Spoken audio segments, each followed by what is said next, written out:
Забелязали ли сте как след закупуването на първия аквариум започва постепенно усвояване на всички шкафове вкъщи?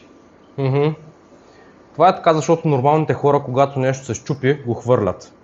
Акваристът, той не изхвърля нищо. Той го архивира, защото може да потрябва. Акваристът има няколко кутии. Едната е за маркучи, едната е за части от филтри, а третата никой не знае какво има вътре. Но ако някой дръзне да я изхвърли, ще предизвика сериозен вътрешно-семейен конфликт, защото вътре има стратегически резерв. Една вендуза, която не лепи от 2018, едно пластмасово коляно, което даже не помниш от кой филтър е, 3 метра стар маркуч, леко пожълтял, но според теб ресурсът му все още не е изчерпан.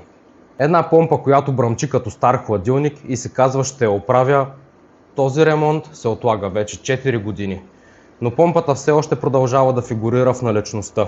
И най-хубавото е, че от време на време си отваряш тези кутии. Не защото ти трябва нещо, а с цел периодична инвентаризация.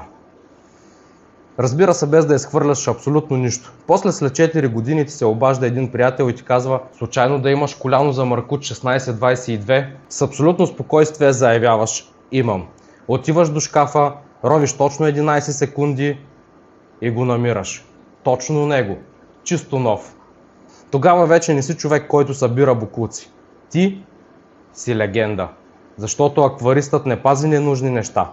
Той просто се подготвя за бъдещето.